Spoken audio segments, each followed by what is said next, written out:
Good afternoon. एक बार connect हो जाइए भाई सब के सब।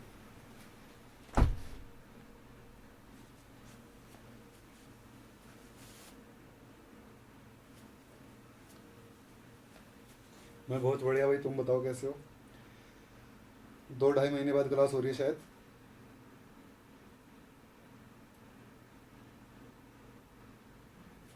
मैं बिल्कुल फिट हूँ, आप लोग बताइए। फटाफट कनेक्ट हो जाओ एक बार सबके सब। और मुझे बताओ कि लास्ट में मैंने आपको थर्ड ऑफ थर्मोडायनेमिक्स करवाया था मेरे ख्याल से, और उसमें मुझे जहाँ तक याद है हम बात कर रहे थे रेजिडुअल एंट्रोपी के बारे में। हम लोग बात कर रहे थे किसके बारे में? रेजिडुअल एंट्रोपी के बारे में। रेजिडुअल एंट्रोपी, रेजिडुअल एंट्रोपी की बात हो रही, ठीक है। हम लोगों ने बात करी थी, मैं थोड़ा सा रिकैप कर देता हूं। हम लोगों ने बात करी थी कि हाँ, हम लोगों ने बात करी थी, good afternoon to all of you. Good afternoon भाई, गुड आफ्टरनून। ठीक है, नहीं भाई थर्मो खत्म नहीं हुआ था, बचा हुआ है। जैम की लास्ट क्लास है ये वाली, नेट गेट की, इसके बाद 2 क्लास और लगेंगी।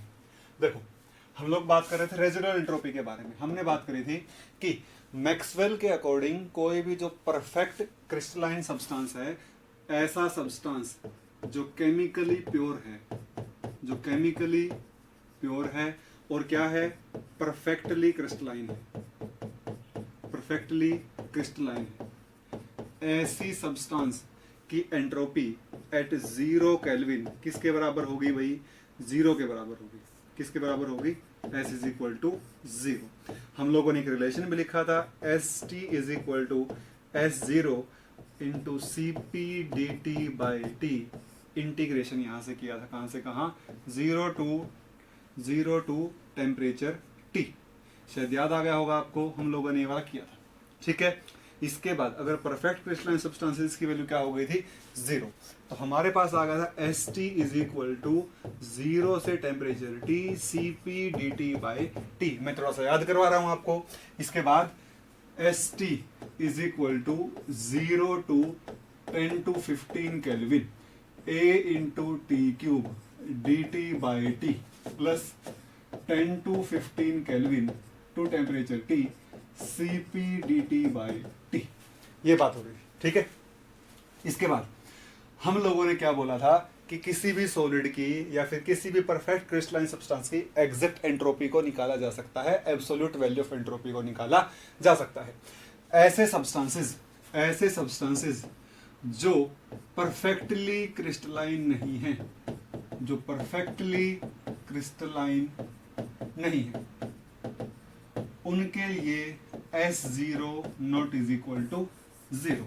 उनके लिए जो 0 केल्विन पर एंट्रोपी है वो 0 के बराबर नहीं होगी। इसके बाद इसको निकालने का तरीका क्या था? By Boltzmann law S is equal to KLNW। S is equal to, और क्या हो सकता है? RLNW। ये किस में है भाई? ये पर मोल में है। ये किस में है? ये पर मोल में है। ये क्या है? पर मोलिक्यूल में, ठीक है। ये क्या है? रेजिडुअल एंट्रोपी निकालने का फॉर्मूला, रेजिडुअल एंट्रोपी निकालने का फॉर्मूला। अब रेजिडुअल एंट्रोपी होगी क्या? 0 केल्विन के ऊपर मोलिक्यूल के पास जितनी एंट्रोपी उसके अंदर स्टोर होगी उसको क्या कहा जाएगा? रेजिडुअल एंट्रोपी कहा जाएगा। फिर मैंने आपको शायद एक एग्जांपल भी बताया था। उस एग्जांपल में हम लोगों ने बात करी थी, जैसे कार्बन मोनोक्साइड का जो मोलिक्यूल है, तो कार्बन मोनोक्साइड का मोलिक्यूल है, एक मोलिक्यूल के लिए 2 अरेंजमेंट पॉसिबल हैं। एक मोलिक्यूल के लिए 2 अरेंजमेंट पॉसिबल हैं। 2 मोलिक्यूल के लिए 2 की पावर 2। उसके बाद एवोगैड्रो मोलिक्यूल के लिए या फिर एक मोल के लिए 2 की पावर n। तो एक मोल के लिए जो एंट्रोपी है उसका फॉर्मूला क्या होगा?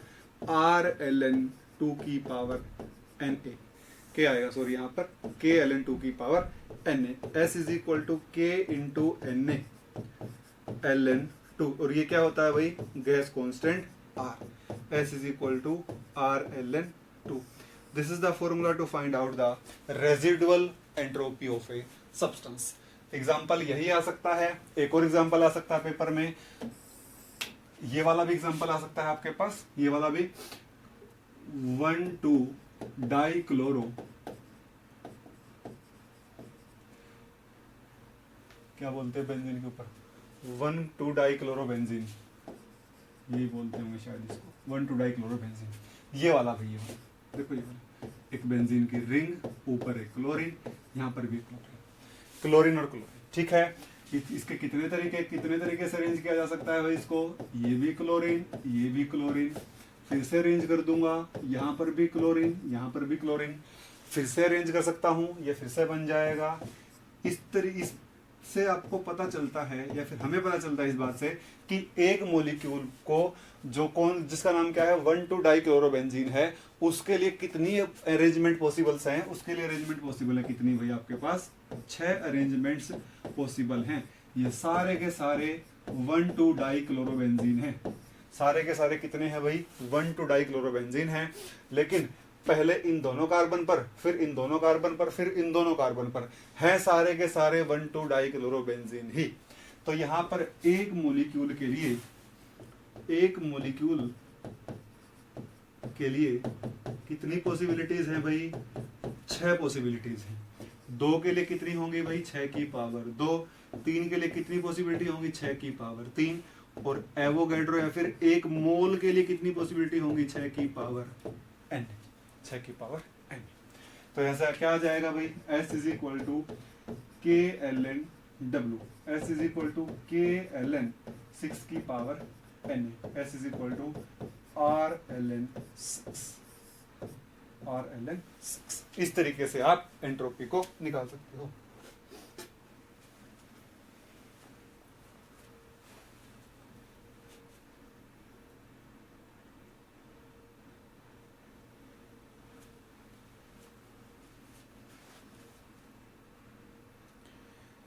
जैम के लिए लास्ट लेक्चर है भाई, ये वाला जैम के लिए लास्ट लेक्चर है। जो नेट के स्टूडेंट्स हैं उनके 2 लेक्चर और हैं।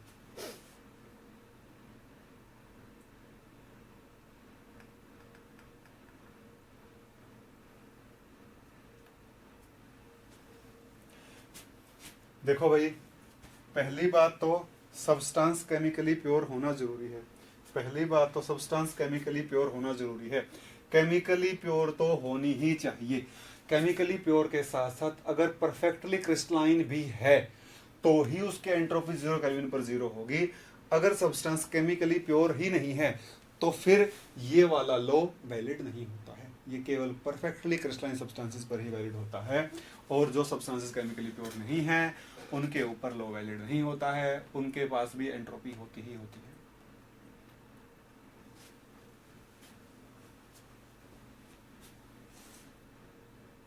नहीं भी, ज्यादा नहीं पढ़ा है। Z1 बैच में तो कंप्लीट हो चुका है शायद। Z1 बैच में तो देखो भाई कंप्लीट हो गया होगा शायद। जो ऑफलाइन बैचेस हैं उनमें तो शायद थर्मो कंप्लीट हो चुकी है शायद, मेरे ख्याल जितना मुझे याद है। यहां तक किसी को डाउट हो तो बोलो भाई।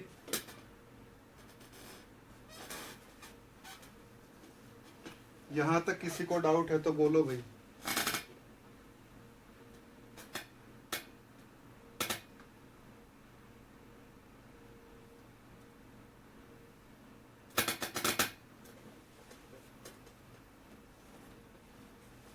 ठीक है भाई, आगे बढ़ते हैं। नेक्स्ट हमारे पास टॉपिक है गिब्स फ्री एनर्जी। नेक्स्ट हमारे पास टॉपिक है Gibbs free energy. Gibbs free energy थोड़ा सा ये जैम में कुछ ज्यादा नहीं है, 2-4 इक्वेशन है बस। गिब्स फ्री एनर्जी रिप्रेजेंट करते हैं भाई जी से। रिप्रेजेंट करते हैं किससे भाई, जी से। गिब्स फ्री एनर्जी आप लोगों ने सुना भी होगा इसके बारे में। अगर मैं आपको बताऊं तो यहां पर देखो क्या लिखा हुआ है, यहां पर लिखा हुआ free energy. Free energy, free energy का मतलब है कि जो एनर्जी सिस्टम के पास फ्री है, या फिर मैं ये कह सकता हूं कि थर्मोडायनेमिक्स में जहां कहीं भी आपको फ्री एनर्जी वर्ड लिखा हुआ मिलता है तो उसका मतलब है कि वो एनर्जी जो फ्री है काम करने के लिए या फिर काम करवाने के लिए, उसको क्या कहा जाता है, फ्री एनर्जी कहा जाता है। 2 तरीके की फ्री एनर्जी होती हैं, एक हेल्महोल्ट्ज फ्री एनर्जी और एक Gibbs free energy. Gibbs free energy और हेल्महोल्ट्ज फ्री एनर्जी में कोई ज़्यादा डिफरेंस नहीं है। मैं आपको गिब्स फ्री एनर्जी पढ़ाऊंगा, उसके बाद हेल्महोल्ट्ज फ्री एनर्जी मैं आपको बता दूंगा कि उन रिलेशन में क्या क्या डिफरेंस आ जाएगा जब हम लोग हेल्महोल्ट्ज फ्री एनर्जी की बात करेंगे। तो यहाँ पर देखो भाई, गिब्स फ्री एनर्जी अगर मैं डायरेक्ट लिखता हूँ तो आप देखोगे कि गिब्स फ्री एनर्जी का फॉर्मूला होता है G is equal to H minus T S, और delta G is equal to delta H minus T delta S. Delta G is equal to delta H minus T delta S. Gibbs free energy G is equal to enthalpy minus temperature into entropy. Enthalpy minus temperature into entropy. ये तो हुई mathematical बात। अगर मैं theoretical बात करूं तो Gibbs free energy आपके पास होती है, ये होती है द मेजरमेंट ऑफ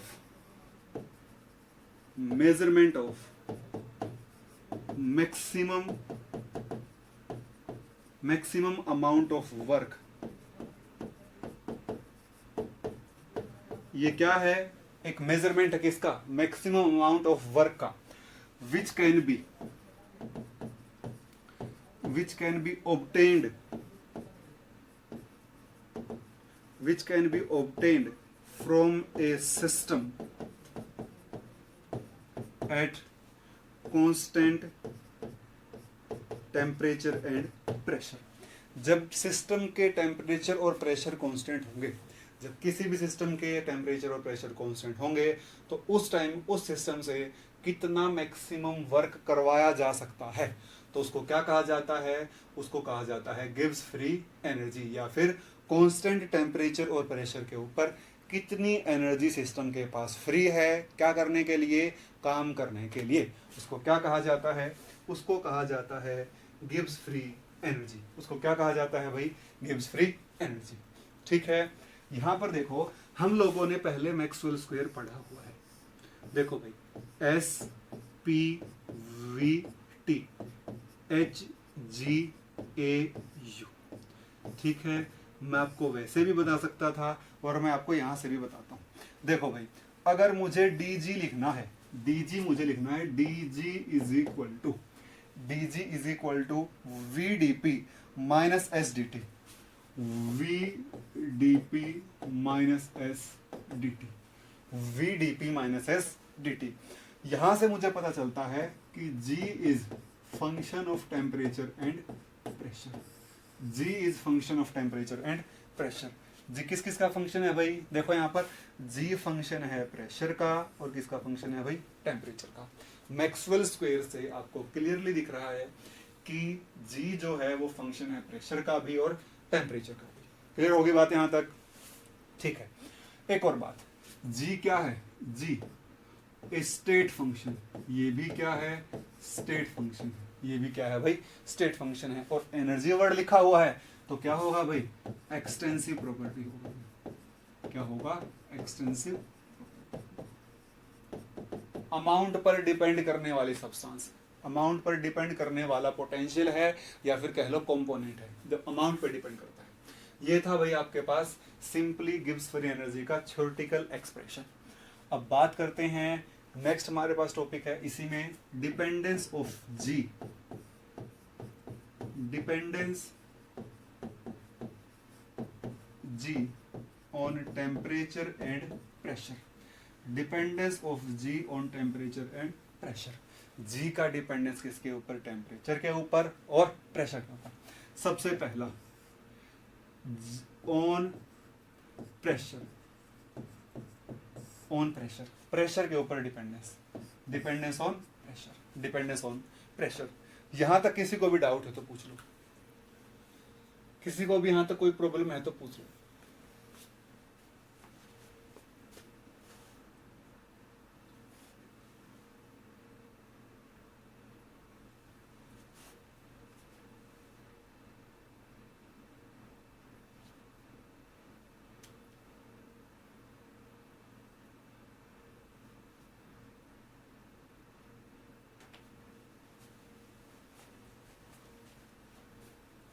बहुत बढ़िया भाई हर्ष, वेरी गुड सुप्रिया। और बोलो भाई।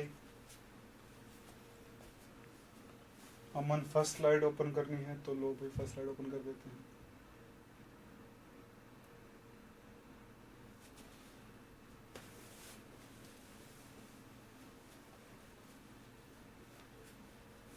नहीं, प्री इलेक्ट्रोकेमिस्ट्री में नहीं पढ़ाऊंगा।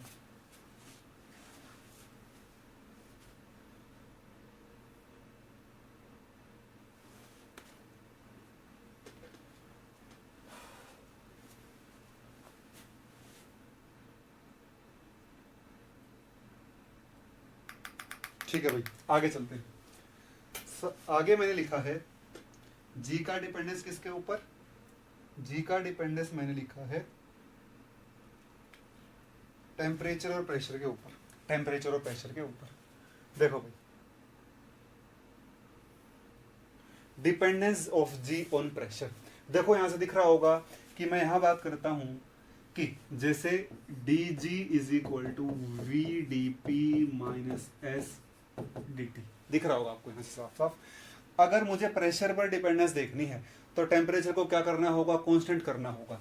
तो मैं लिख सकता हूं eight constant temperature, at constant temperature. ये इक्वेशन क्या हो जाएगी, पीछे वाली टर्म क्या हो जाएगी, जीरो। ये बन जाएगा D G is equal to V into D P, D G is equal to V into D P. तो यहां से क्या आ जाएगा भाई, यहां से आ जाएगा D G by D P is equal to V. ठीक है, और क्या लिख सकता हूं, del delta G is equal to delta V into D P, delta V into del P. अगर मैं बात करता हूं मुझे यहाँ पे क्या लिखना चाहिए था, ऐसे तो मुझे इसको लिखना चाहिए था ऐसे, del G by del P at constant temperature is equal to V, is equal to V. ये भी मुझे क्या बनाना चाहिए था, डेल बनाना चाहिए था डेल, क्योंकि मुझे वेरिएबल लिखना होगा अगर मैं पार्शियल डेरिवेटिव लिखता हूं तो। और मैं इसको कैसे लिख सकता हूं, इसको मैं आगे लिख सकता हूं D del G is equal to del V into del into D P. ठीक है भाई, देखो यहां पर एक बार देखो, for solid and liquid, solid and liquid, अगर मैं सॉलिड और लिक्विड की बात करता हूं, अगर मैं सॉलिड और लिक्विड की बात करता हूं तो सॉलिड और लिक्विड के ऊपर प्रेशर चेंज होने से वॉल्यूम चेंज नहीं होती, या फिर सॉलिड और लिक्विड में प्रेशर के साथ वॉल्यूम के ऊपर कोई फर्क नहीं पड़ता, या फिर प्रेशर का चेंज वॉल्यूम के चेंज को इंप्लाई नहीं करता, या फिर प्रेशर के चेंज होने से वॉल्यूम चेंज नहीं होती। तो ये क्या बन जाएगा, D del G is equal to delta V बाहर, पीछे क्या डीपी। अगर मैं P1 से P2 प्रेशर चेंज करता हूं, अगर मैं P1 से P2 प्रेशर चेंज करता हूं तो वॉल्यूम में कोई चेंज नहीं आएगा, लेकिन यहाँ ये कहां से कहां, डेल्टा G1 से डेल्टा G2 चला जाएगा। ये कहां जाएगा, डेल्टा G1 से डेल्टा G2 चला जाएगा। ठीक है भाई, इंटीग्रेशन से डिफरेंशिएशन कैंसिल, इंटीग्रेशन से डिफरेंशिएशन कैंसिल, और बहुत सिंपल आपके सामने आ जाएगा, ये आ जाएगा delta G2 minus delta G1 is equal to delta V into P2 minus P1। ये क्या आ जाएगा, delta G2 is equal to delta G1 plus delta V into P2 minus P1, P2 minus P1। ठीक है भाई, इस equation का significance देखो, इस इक्वेशन का सिग्निफिकेंस देखो।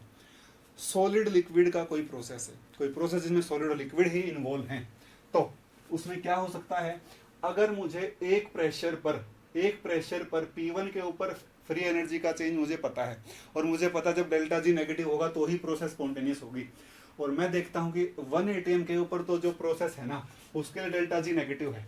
ठीक है, अगर मैं देखना चाहता हूं कि क्या 10 एटीएम पर भी वो प्रोसेस होगी, तो उसके लिए मुझे प्रोसेस को करवा कर देखने की जरूरत नहीं है। मैं इस इक्वेशन से डायरेक्ट बता सकता हूं कि प्रोसेस स्पॉन्टेनियस होगी कि नहीं होगी।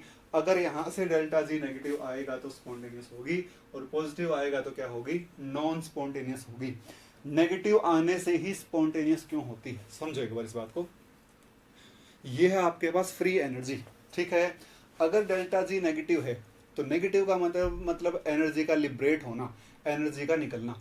जो एनर्जी निकलेगी वही तो कहाँ काम आएगी, काम को करने में काम आएगी, वही तो क्या करेगी, आपके लिए वर्क डन करेगी। इसीलिए फ्री एनर्जी हमेशा क्या होती है भाई, नेगेटिव होती है। इसीलिए फ्री एनर्जी क्या होती है, नेगेटिव होती है। डाउट है तो पूछो भाई इसमें।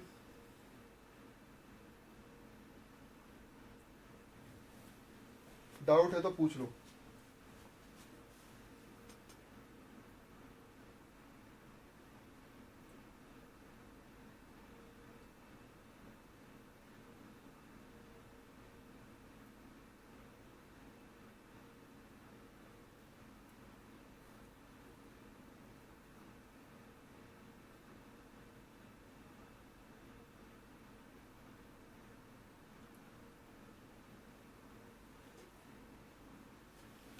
लो भाई चंचल, लास्ट स्लाइड देख लो, देखो एक बार फटाफट चेक करो।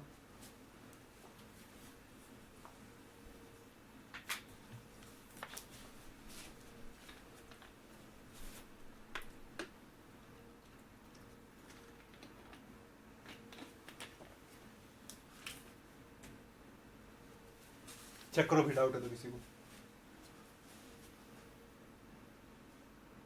ठीक है भाई, आगे बढ़ते हैं। अभी तो हमने किसके केस में देखा, सॉलिड और लिक्विड के केस में देखा भाई। अब हम बात करते हैं किसकी, हमने यहाँ पर सॉलिड, लिक्विड और गैस का केस अलग अलग स्पेसिफाई क्यों किया, ध्यान से सुनो एक बार। जब हम टेम्परेचर की बात करेंगे तो सॉलिड, लिक्विड और गैस को अलग अलग स्पेसिफाई नहीं करेंगे, क्योंकि टेम्परेचर का इम्पैक्ट इक्वली, टेम्परेचर का इम्पैक्ट कुछ अलग तरीके से पड़ता है। प्रेशर से क्या होता है, वॉल्यूम बढ़ता है और घटता है, तो उस वजह से प्रोसेस में फर्क पड़ता है। तो सॉलिड लिक्विड में वॉल्यूम चेंज नहीं होती, लेकिन गैसेस में वॉल्यूम चेंज होती है, इसलिए गैसेस को अलग पढ़ा जाता है और सॉलिड लिक्विड को अलग पढ़ा जाता है। और जब हम टेम्परेचर की बात करेंगे तो वहां पर ऐसा नहीं होगा। देखो भाई, टेम्परेचर बढ़ाने से बस क्या होगा, थर्मल काइनेटिक एनर्जी इंक्रीज होगी, सॉलिड में भी, लिक्विड में भी और गैसेस में भी। ठीक है, अब हम बात करते हैं फॉर गैसेस। फॉर गैसेस, अगर हम गैसेस की बात करें तो देखो भाई, हमने क्या लिखा है भाई, D G is equal to V into DP, D G is equal to V into DP. और अगर मैं इंटीग्रेशन करता हूं, D G is equal to V into DP, V into DP. P1 से कहा भाई P2, G1 से कहा भाई G2। देखो भाई, गैसेस हैं, गैसेस हैं तो वॉल्यूम को बाहर निकाला नहीं जा सकता, वॉल्यूम भी चेंज होगा। और आपको पता है कि अगर आइडियल गैस की बात करूं, PV is equal to N R T, V is equal to N R T by P. मैं तो बात कर रहा हूं किसकी, जनरल एक्सप्रेशन की, और गैसेस को क्या मानकर, आइडियल मानकर चल रहा हूं।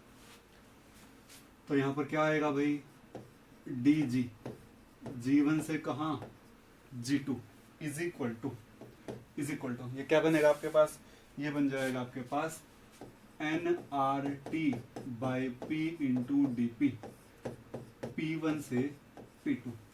देखो कांस्टेंट टेम्परेचर पर है, एन और R constant, N R T कहाँ आ जाएगा, बाहर। G2 minus G1 is equal to N R T D P by P, P1 से P2। ये क्या आ जाएगा भाई, G2 minus G1 is equal to delta G is equal to N R T L N P2 by P1। ये आ जाएगा delta G is equal to N R T L N P2 by P1, delta G is equal to N R T L N P2 by P1। ये तो general gases की process के लिए। अगर मैं बात करूं केमिकल रिएक्शन, ध्यान से देखना भाई, for a chemical reaction, for a chemical reaction, अगर केमिकल रिएक्शन की बात करते हैं तो ये क्या होगा, delta G2 minus delta G1 is equal to N R T L N P2 by P, N R T L N P2 by P. देख लो ये क्या है, जी का डिपेंडेंस किसके ऊपर, प्रेशर के ऊपर।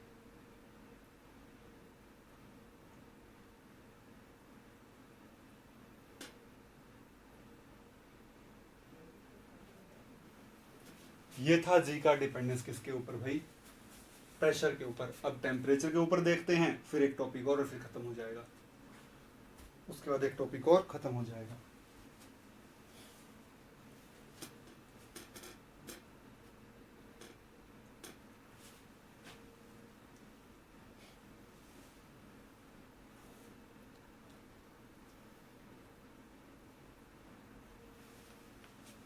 चेक करो भाई एक बार,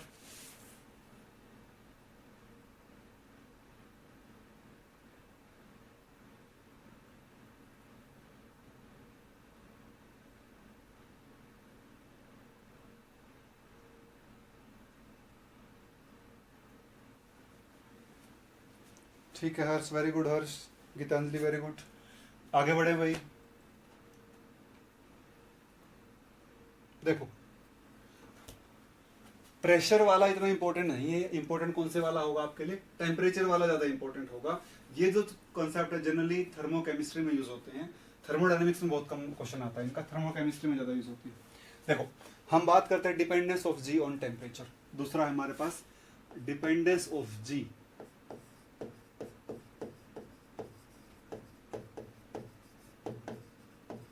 on temperature at constant pressure, at constant pressure. Temperature के ऊपर डिपेंडेंस, प्रेशर को क्या मानते हुए भाई, प्रेशर को कांस्टेंट मानते हुए। देखो भाई आपके पास क्या होता है, आपके पास होती है equation G is equal to H minus T S, पहली इक्वेशन तो आपको ये पता होगी। दूसरी होती है delta G is equal to delta H minus T delta S, ठीक है। तीसरी आपके पास होती है कौन सी, तीसरी आपके पास होती है D G is equal to V D P minus S D T, V D P minus S D T. पहली इक्वेशन, दूसरी इक्वेशन और तीसरी इक्वेशन, ठीक है। देखो यहां से एट कांस्टेंट प्रेशर, ये वाली इक्वेशन क्या कहां कन्वर्ट हो जाएगी, ये वाली इक्वेशन बन जाएगी D G is equal to minus S into D T, D G is equal to minus S into D T. और क्या कह दूं, 4 या फिर क्या लिख दूं इसको, del G by del T at constant pressure is equal to minus S, ठीक है। लिख सकता हूं ऐसा, क्योंकि जब मैं पार्शियल डेरिवेटिव लिखूंगा तो मुझे क्या लिखना होगा, कांस्टेंट यहां पर लिखना होगा। और क्या लिख सकता हूं, for a chemical reaction,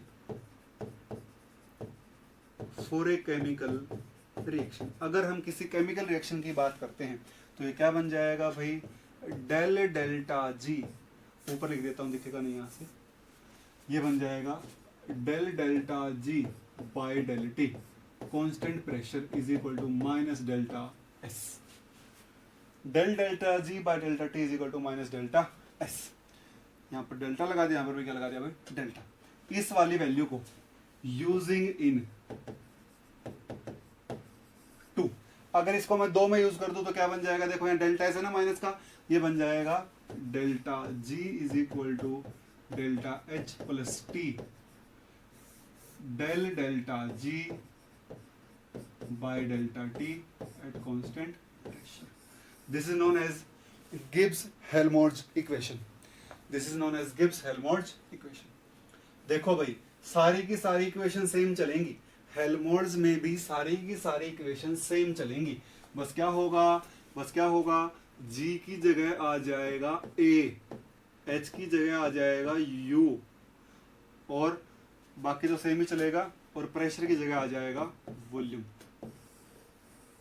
pressure की जगह आ जाएगा वॉल्यूम। बाकी सारी की सारी इक्वेशन सेम होंगी। जैसे मुझे अगर हेल्महोल्ट्ज की टर्म में ये इक्वेशन लिखनी है तो A is equal to U minus T S, delta A is equal to delta U minus T delta S, D A is equal to V into P into D V minus S into D T, वो तो आप लिख ही लोगे थर्मोमैक्सवेल square से। बात आती है इसकी, देखो delta A is equal to delta U, H की जगह U, plus T into del delta A by delta T at constant volume, ठीक है भाई। मैं लिख भी देता हूँ एक, आप कंपेयर कर सकते हो भाई, बहुत आसान है। Delta A is equal to delta U plus T into del delta A by del T at constant, ऐसा आप लोग लिख सकते हो, ऐसा आप लोग लिख सकते हो, ठीक है। ये कौन सी इक्वेशन है, इसको कहते हैं गिब्स इक्वेशन, इसको कहते हैं कौन सी इक्वेशन, हेल्महोल्ट्ज इक्वेशन।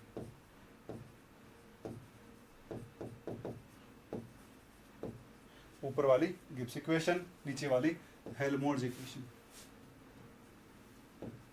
नीचे वाली हेल्महोल्ट्ज इक्वेशन। चेक करो भाई,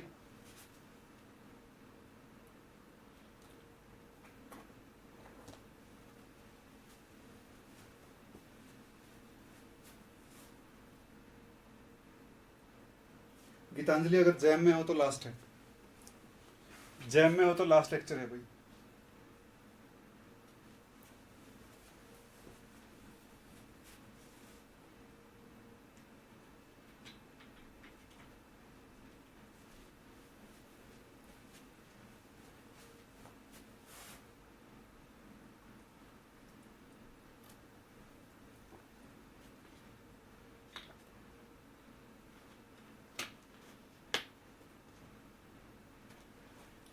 ठीक है भाई,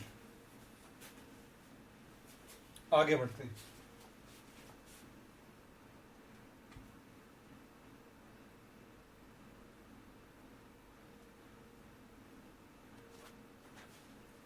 देखो भाई आगे बढ़ते हैं, यहां से देखो एक बार, यहां से देखो इस वाली इक्वेशन को देखना भाई, इस वाली इक्वेशन को, इसको मैं लिखता हूं यहां पर फिर से दोबारा से, एक और इक्वेशन का डेरिवेशन करते हैं हम लोग। यहां पर क्या लिखता हूं, delta G is equal to delta H minus T delta S. अगर मैं पूरी इक्वेशन को टेम्परेचर से डिवाइड कर दूं इसको, तो क्या बनेगा भाई, अगर मैं इसको टेम्परेचर से डिवाइड कर देता हूं तो ये बन जाएगा ऐसे माइनस डेल्टा एस, इस तरीके से, ठीक है, इस तरीके से बन जाएगा। अब यहां पर क्या लिखता हूं, differentiate with respect to temperature at constant pressure। ये जो इक्वेशन है ना, इसको टेम्परेचर के रिस्पेक्ट में डिफरेंशिएट कर दीजिए और प्रेशर को क्या मानोगे आप, कांस्टेंट। तो क्या बन जाएगा भाई, ये बन जाएगा आपके पास delta G by T by del T, बाहर क्या कांस्टेंट, प्रेशर, ठीक है। आगे delta H by T by temperature constant by temperature pressure, minus delta S by del T at constant pressure, at constant pressure. ठीक है, clear होगी बात यहां तक। मैं ये क्यों करवा रहा हूं, क्योंकि इसकी बहुत ज्यादा या फिर कह लो बहुत जबरदस्त वाली एप्लीकेशन होती है, यहां से क्वेश्चन बन सकता है, इसकी एप्लीकेशन से क्वेश्चन बन सकता है, इसलिए करवा रहा हूं, नहीं तो डायरेक्ट रिजल्ट भी लिख सकता था। देखो आगे वाले पेज में बढ़ते हैं, ये बन जाएगा आपके पास delta G by T by del T at constant pressure is equal to delta H by T by del T at constant pressure minus delta S by del T at constant pressure. देखो भाई ध्यान से, ये वाला तो as it is, ये वाला तो रहेगा एज इट इज। यहां देखो एक बार तो डेल्टा एच का 1/t तो बाहर, delta H by del T at constant pressure, उसके बाद प्लस या फिर कह लो प्लस डेल्टा एच तो बाहर, उसके बाद del by del T of 1/t at constant pressure minus delta S by del T at constant pressure. इस पे क्या लगा दिया हमने, प्रोडक्ट रूल लगा दिया डेल्टा एच का एक बार, फिर 1/t का फिर से। तो ये क्या बनेगा भाई, ये बन जाएगा 1/t delta H by del T constant pressure minus delta H by T square, क्योंकि 1/t का क्या बन जाएगा भाई, टी के रिस्पेक्ट में माइनस 1/t स्क्वेयर बन जाएगा, minus delta S by del T, pressure क्या होगा, कांस्टेंट। अब यहाँ पर दो चीजें ध्यान से देखोगे, यहाँ पर दो चीजें आपको बहुत ध्यान से देखनी है। सबसे पहली चीज कौन सी है, आप यहाँ पर देखोगे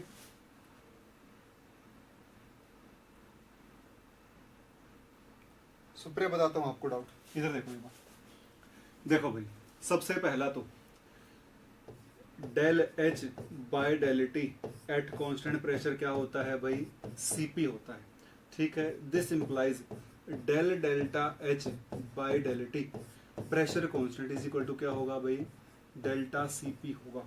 तो ये वाली जो टर्म है ये क्या है, डेल्टा सीपी है। देखो ये और ये सेम है, ये वाली टर्म क्या है, डेल्टा सीपी, ठीक है भाई।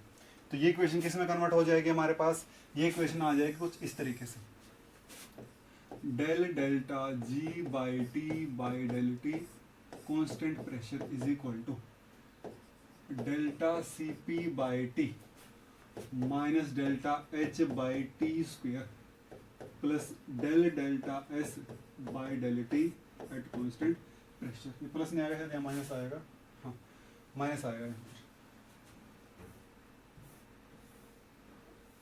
माइनस आएगा, माइनस आएगा। एक और बात ध्यान से देखो भाई, आपको पता है कि Q at constant pressure is equal to T into ds, Q at constant pressure is equal to T into ds, ठीक है। कांस्टेंट प्रेशर पर हीट तो जो दी जाती है किसके बराबर होती है भाई, वो बराबर होती है C P D T is equal to T into T. किसके बराबर होती है? C P into D T के बराबर होती है। ठीक है, this implies delta C P D T is equal to T into D delta S, T into D delta S. देखो मैं कहाँ से शुरू हुआ हूँ, मैं यहाँ से शुरू हुआ हूँ और इधर की साइड चलता हूँ। दिस इंप्लाइज, इसके बाद दिस इंप्लाइज, ध्यान से देखो एक बार फिर से, डेल्टा सी पी को बाय टी को यहाँ पर और बाकी सारा उधर। ये क्या बन जाएगा? Delta C P by T is equal to D delta S by D T, D delta S by D T. ये क्या बन जाएगा? This implies delta C P by T is equal to del delta S by delta T at constant pressure. ये कहाँ use कर दूंगा? Use कर दूंगा यहाँ पर। देखो भाई ये भी क्या है भाई, ये भी क्या है? Delta C P by T ही है। ये भी क्या है? Delta C P by T ही है। तो ये क्या बन जाएगा? ये वाली टर्म और ये वाली टर्म आपस में क्या हो जाएंगी? कैंसिल आउट हो जाएंगी। ये दोनों टर्म आपस में क्या हो जाएंगी? कैंसिल आउट हो जाएंगी। क्या बनेगा आपके पास? ये बनेगा this implies del delta G by T by del T is equal to minus delta H by T square at constant pressure, at constant pressure. ठीक है भाई, देखो भाई यहां से इस इक्वेशन से एप्लीकेशन आना शुरू हो जाएंगी, इस इक्वेशन से एप्लीकेशन आनी शुरू हो जाएंगी। पहले तो मैं इसको एक बार डिफरेंशिएट इंटीग्रेट ही कर देता हूँ आगे जाके, पहले तो इसको इंटीग्रेट कर देता हूँ। ये क्या लिखा हुआ है मैंने भाई? मैं लिखा हुआ है D delta G by T is equal to delta H by T square और इधर क्या? D T minus. देखो मैंने क्या किया है, मैंने क्या किया है, मैं इस डी टी को ले गया उधर तो इसको बना दिया डी।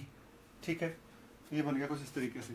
अगर इंटीग्रेशन करता हूं ये बनेगा d delta G by T is equal to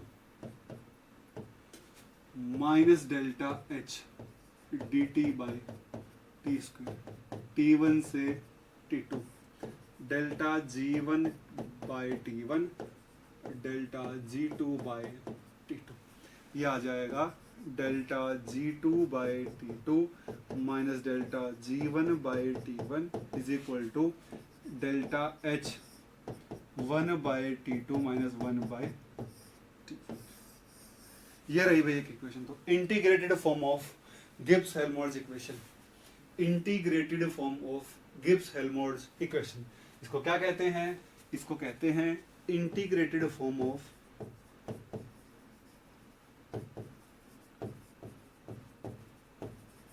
integrated form of Gibbs Helmholtz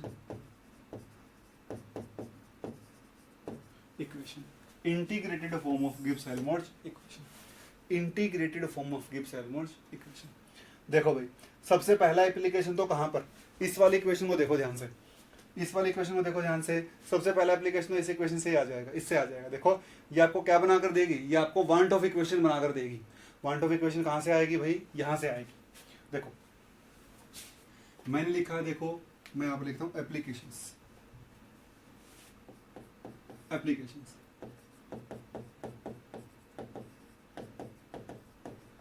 Gibbs equations जितनी भी हैं सबके एप्लीकेशन देखो। सबसे पहला तो del delta G by T by del T is equal to minus delta H by T square, minus delta H by T square. देखो भाई डेल्टा जी क्या होता है? Minus R T L N K equilibrium, delta G is equal to minus R T L N K equilibrium. ये वाली value यहां रखता हूं मैं, ये बन जाएगा d minus R T L N K equilibrium divide by T divide by d T is equal to minus delta H by T square. Temperature से टेम्परेचर कैंसिल, माइनस है माइनस प्लस, आर कहाँ चला गया? वहां पर नीचे। ये बन गया D L N K equilibrium by d T is equal to delta H by R T का स्क्वायर। ठीक है भाई, इस डी टी को उधर लेके जाता हूँ, आपके पास बनकर आ जाती है van't Hoff equation D L N K equilibrium. ये वाली भी क्या है भाई? This is the differential form of van't Hoff equation, differential form of van't Hoff equation, जो आपको क्या बताती है effect of temperature on equilibrium constant. क्या बताती है भाई आपको? Effect of temperature.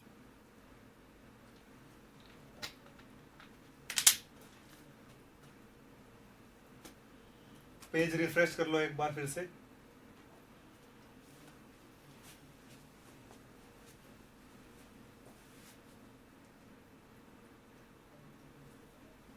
रिफ्रेश कर लीजिए पेज को एक बार।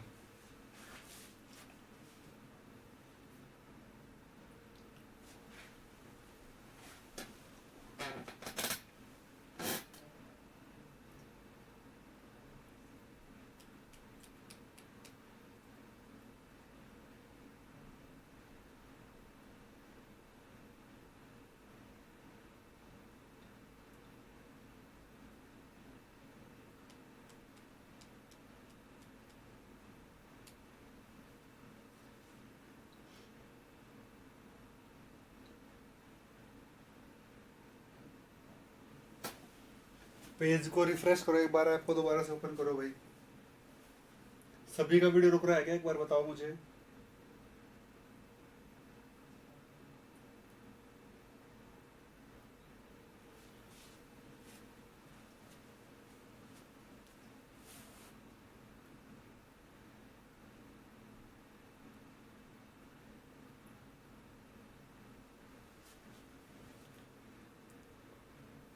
चेक करके बताओ भाई।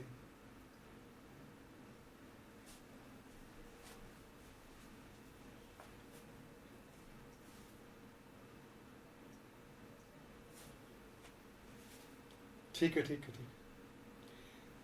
कहां तक पढ़ा था आप लोगों ने? दोबारा बताऊं क्या इसको? कहां तक बताया था मैंने?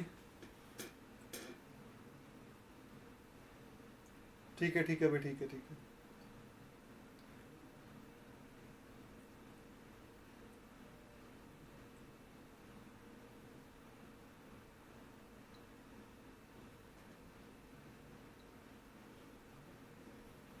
ठीक है भाई ठीक है। मैंने आपको यहाँ पर बताया था, देखो फिर से देख लो, फिर से देख लो एक बार। मैंने आपको बताया था कि जो हमारे पास पीछे वाली इक्वेशन आई है ना, इससे इसकी एप्लीकेशन होती है। सबसे पहले क्या बताई मैंने आपको? जो जितनी इक्वेशन हम लोगों ने पढ़ी है उन सभी की एप्लीकेशन के बारे में हम लोग बात कर रहे हैं। सबसे पहले तो देखो भाई, यहाँ पर हम लोगों ने बात करी है कि इस इक्वेशन से क्या निकाली जा सकती है? वांट ऑफ इक्वेशन निकाली जा सकती है। देखो ये रिलेशन वो पीछे वाला ही मैंने लिखा है, ये हम लोग जानते ही हैं। इस वाली वैल्यू को मैंने यहाँ पर पुट किया है, टी से टी कैंसिल, माइनस से माइनस प्लस हो गया, ये बन गया D L N K equilibrium by D T is equal to delta H by R, नीचे ले गया उधर आर टी स्क्वायर, फिर इंटीग्रेशन कर दिया। ये तो क्या है? डिफरेंशियल फॉर्म वांट ऑफ की, और ये क्या है? Integrated form of van't Hoff equation. Integrated form of van't Hoff equation.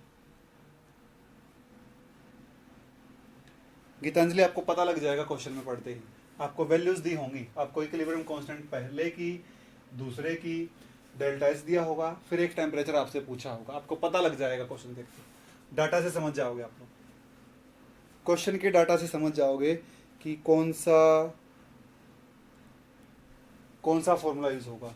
ये वांट ऑफ की डिफरेंशियल फॉर्म है, ये वांट ऑफ की कौन सी फॉर्म है भाई? Integrated form. ठीक है, आगे बढ़ते हैं भाई। और देखिए, देखो इलेक्ट्रोकेमिस्ट्री में एप्लीकेशन, पहला एप्लीकेशन भाई इलेक्ट्रोकेमिस्ट्री में, delta G is equal to minus N F E. Delta G is equal to minus N F E. दूसरा एप्लीकेशन भाई आपके लिए, delta G is equal to delta S is equal to del delta G by delta T at constant pressure, और बाहर minus का sign, और बाहर minus का साइन। तो डेल्टा एस यहां से क्या होगा भाई? ये आ जाएगा एन एफ तो बाहर, del E by del T at constant pressure. This is the entropy change for a electrochemical reaction. Entropy change for a electrochemical reaction. Entropy change भी निकाला जा सकता है कहां से? इलेक्ट्रोकेमिकल रिएक्शन के लिए। और देखो भाई, delta G is equal to delta H minus T delta S. Delta H is equal to delta G delta G plus T delta S.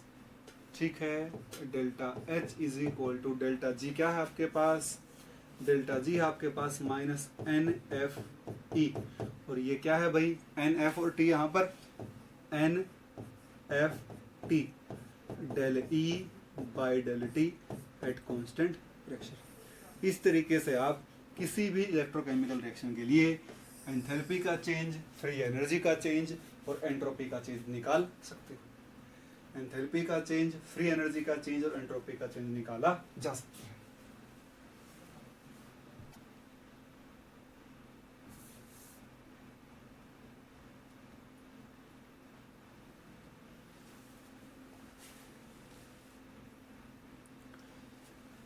यहां से तो नेटवर्क बिल्कुल सही है भाई, एक बार रिफ्रेश कर लो आप लोग।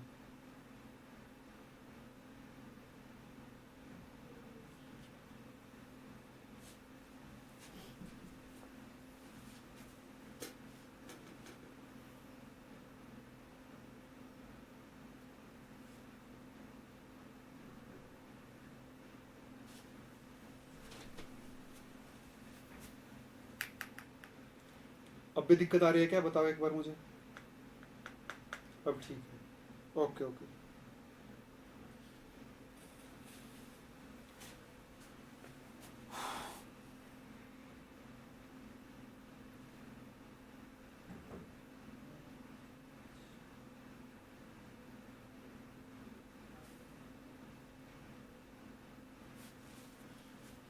ठीक है भाई,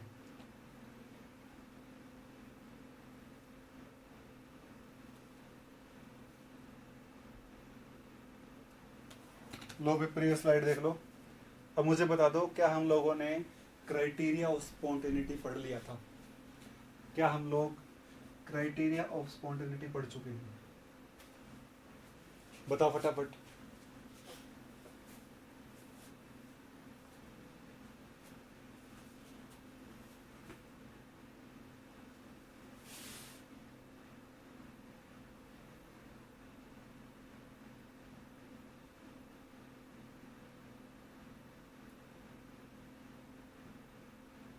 ठीक है भाई, ठीक है ठीक है। अब हम बात करते हैं क्राइटेरिया ऑफ स्पॉन्टेनिटी की, फिर बात करते हैं entropy change for system and surrounding, और फिर खत्म। ठीक है, क्राइटेरिया ऑफ स्पॉन्टेनिटी देखो। अब हम बात करते हैं किसकी, क्राइटेरिया ऑफ स्पॉन्टेनिटी। बहुत सिंपल है भाई, बहुत सिंपल है।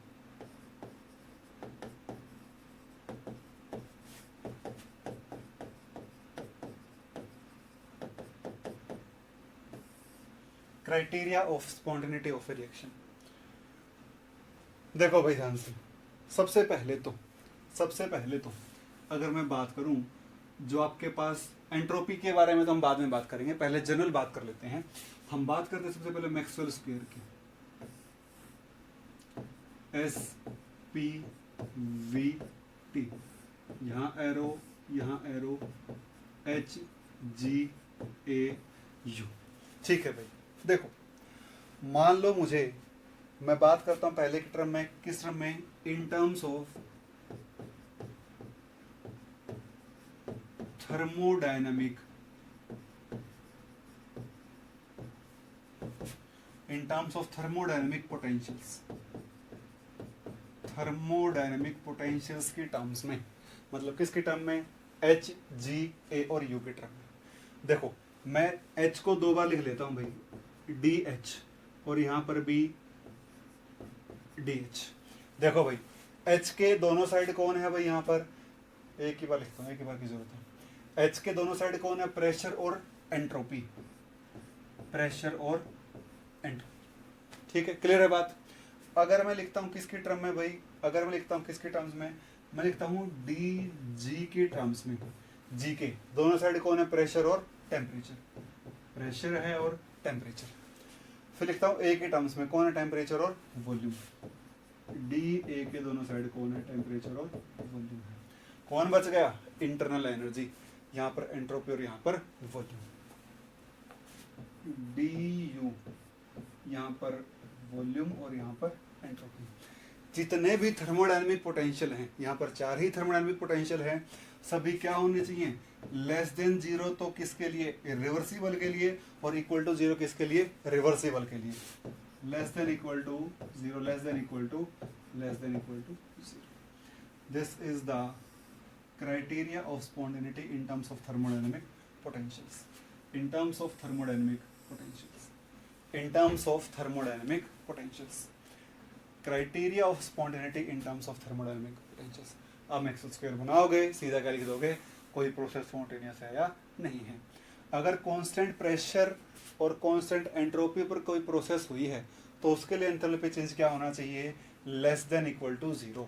लेस देन का साइन किसके लिए, रिवर्सिबल के लिए, और ग्रेटर देन का और इक्वल टू का साइन किसके लिए भाई, रिवर्सिबल के लिए. ठीक है, आगे बढ़ते हैं. आगे हम लोग बात करते हैं किसके बारे में, in terms of thermodynamic variables, मतलब एंट्रोपी, प्रेशर, टेम्परेचर और वॉल्यूम के टर्म्स में. एंट्रोपी, प्रेशर, टेम्परेचर और वॉल्यूम के टर्म्स में. देखो भाई, आगे बढ़ते हैं. देखो ध्यान से, फिर से देखो,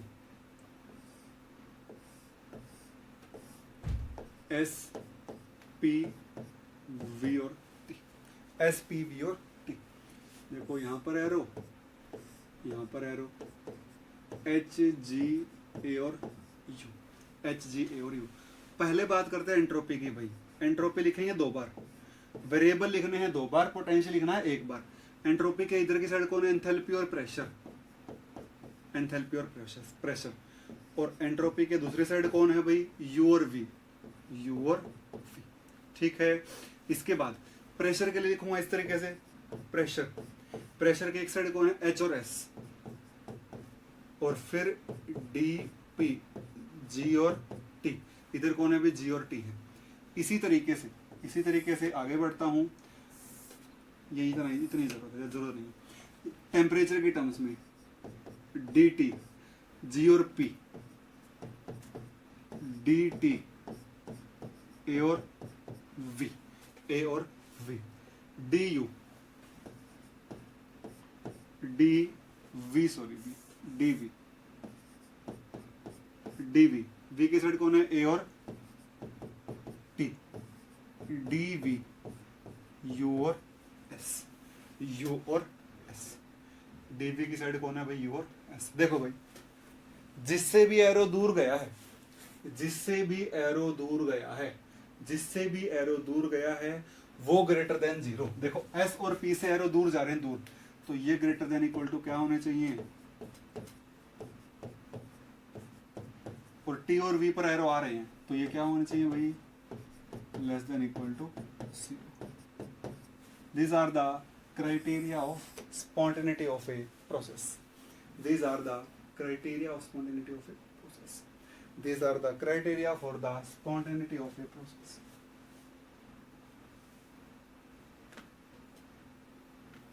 चेक करो भाई आप इसको, आपको शॉर्टकट से क्वेश्चन करना है.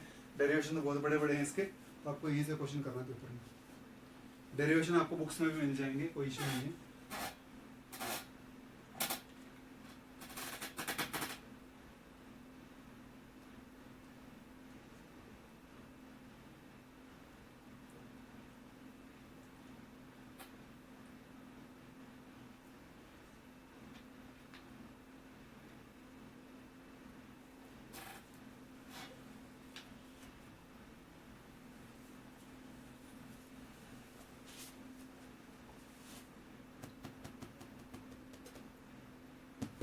ठीक है भाई, ऐसे आप क्या कर सकते हो, ऐसे आप स्पॉन्टेनिटी के क्राइटेरिया पर जितने भी क्वेश्चन आएंगे सारे क्वेश्चन आपसे सोल्व हो जाएंगे, बहुत इजीली हो जाएंगे.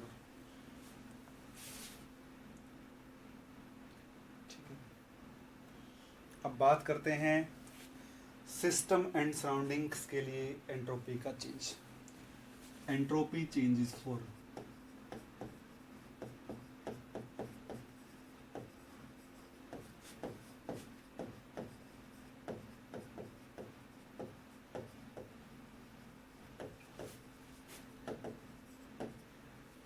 Entropy changes for system and surroundings. कई बार पेपर में ऐसा भी क्वेश्चन आ जाता है कि आपने टेम्परेचर यहाँ से यहाँ बढ़ाया है, इतनी हीट सराउंडिंग से आप लोगों ने ली है, प्रोसेस इरिवर्सिबल और आइसोथर्मल है तो एंट्रोपी का चेंज कैसे निकालना है उसकी बात करते हैं भाई। देखो सबसे पहले तो आपको दो बातों का ध्यान रखना होगा भाई। थर्मोडायनेमिक्स में जनरली जब हम किसी भी चीज की बात करते हैं हम सबसे पहले क्या डिफाइन करते हैं, सिस्टम डिफाइन करते हैं, फिर उसको छोड़कर जो उसके साथ इंटरेक्ट करने वाली चीजें उनको क्या कह देते हैं, हम उनको बोल देते हैं सराउंडिंग्स बोल देते हैं। तो कभी भी जो टोटल एंट्रोपी का चेंज होगा, जो डेल्टा एस टोटल होगा, वो delta S system plus delta S surrounding होगा। Delta S system plus delta S क्या होगा, सराउंडिंग होगा। और किसी भी स्पॉन्टेनियस प्रोसेस के लिए delta S total greater than equal to होना, जीरो होना जरूरी है। ग्रेटर देन किसके लिए भाई, इरिवर्सिबल प्रोसेस के लिए, इक्वल टू किसके लिए भाई, रिवर्सिबल प्रोसेस के लिए। ठीक है, आगे बढ़ते हैं भाई। एक और बात आपको यहाँ पर छोटी सी ध्यान रखनी है कि हम सिस्टम को किसी भी स्टेप पर या फिर हमेशा हम ऑब्जर्व करते रहते हैं। तो जनरली जो सिस्टम के लिए जो एंट्रोपी चेंज है वो क्यों रिवर्सिबल, जो सिस्टम के लिए जो हीट ली जाएगी या दी जाएगी वो कैसे ली जाएगी, रिवर्सिबली ली जाएगी, रिवर्सिबली दी जाएगी। और सराउंडिंग के लिए हमेशा क्या मानकर चलते हैं हम लोग, अगर मैं जनरल लूं, जनरल जो हम मानकर चलते हैं उसकी बात करते हैं, तो क्या होगा भाई, क्यू इरिवर्सिबल बाय टी। और अगर मैं ऐसा कह दूं कि सराउंडिंग ने हीट दी है तो यहाँ पर क्या आ जाएगा, नेगेटिव का साइन आ जाएगा। यहाँ पर क्या आ जाएगा भाई, नेगेटिव का साइन आ जाएगा। हम आइडियल सिस्टम्स की बात लेकर चल रहे हैं, आइडियल केस लेकर चल रहे हैं, या फिर कह लो आइडियल गैस को लेकर चल रहे हैं। देखो तो डेल्टा एस टोटल क्या बन जाएगा आपके पास, डेल्टा एस टोटल बन जाएगा Q reversible by T minus Q irreversible by T, Q reversible by T minus Q irreversible by T. सबसे पहले बात करेंगे रिवर्सिबल प्रोसेस की, फिर बात करेंगे इरिवर्सिबल प्रोसेस की। सबसे पहले यहां पर बात करता हूं reversible process.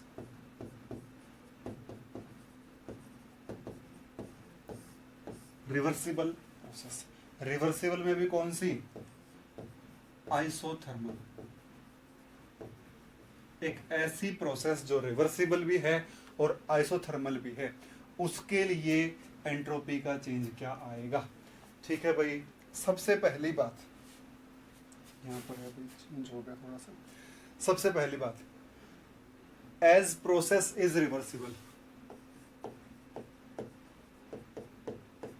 For reversible process delta S total is equal to zero, delta S system plus delta S surrounding is equal to zero. तो सिस्टम की एंट्रोपी किसके बराबर हो गई भाई, डेल्टा एस सराउंडिंग का नेगेटिव। लेकिन आपको पता है कि delta S system is equal to Q reversible by T, और ये बात पहले हो चुकी है। ये किसके बराबर आता है भाई, is equal to N C V L N T two by T one plus N R L N V two by V one.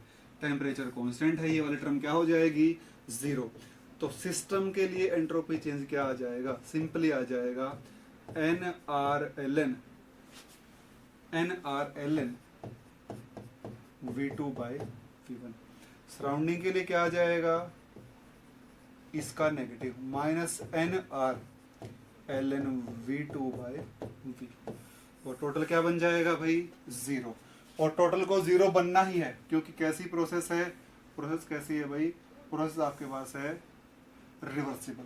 Process कैसी है आपके पास, रिवर्सिबल प्रोसेस है। प्रोसेस कैसी है, रिवर्सिबल। फिर से देखो भाई ध्यान से, फिर से देखो, यहां तक हम लोग पहुंच गए थे, टोटल जो एंट्रोपी का चेंज है वो सिस्टम प्लस सराउंडिंग के बराबर होगा। क्लियर है बात यहां तक। जो टोटल एंट्रोपी चेंज है वो इन दोनों के सम के बराबर, लेकिन वो क्या होगा, या तो जीरो से बड़ा या जीरो के बराबर। जीरो से बड़ा कब होगा, जब इरिवर्सिबल होगी। जीरो के बराबर कब होगा, जब रिवर्सिबल होगी। सिस्टम को जनरली रिवर्सिबल देखते हैं, सराउंडिंग को जनरली इरिवर्सिबल देखते हैं। यहाँ पर मैं क्या मानकर चला हूँ, सिस्टम ने हीट ली है, सराउंडिंग ने हीट दी है, तो यहाँ पर पॉजिटिव और यहाँ पर नेगेटिव। ये वाला फॉर्मूला आपके पास है। जब मैंने बात करी रिवर्सिबल प्रोसेस की, रिवर्सिबल भी और आइसोथर्मल भी, रिवर्सिबल भी और आइसोथर्मल की भी दोनों की बात करी है, तो आप यहाँ पर देखोगे कि अगर रिवर्सिबल है तो टोटल को जीरो होना है। भाई Q reversible by T minus Q irreversible by. Clear होगी वही बात यहाँ तक, ठीक है। लेकिन आप यहाँ पर देखोगे कि कैसी प्रोसेस है, एडियाबैटिक प्रोसेस है। तो डेल्टा एस, और ये किसको क्या होना है भाई, इसको जीरो होना है, इसको जीरो होना है। और डेल्टा एस सिस्टम किसके बराबर होगा भाई, माइनस डेल्टा एस सराउंडिंग के बराबर होगा। और डेल्टा एस सराउंडिंग क्या है, minus of minus Q irreversible by T. और जैसा कि आपको पता है कि एडियाबैटिक प्रोसेस में सराउंडिंग को ना तो हीट दी जाती ना सराउंडिंग से हीट ली जाती, तो ये वाली टर्म क्या हो जाएगी, जीरो। तो रिवर्सिबल एडियाबैटिक प्रोसेस में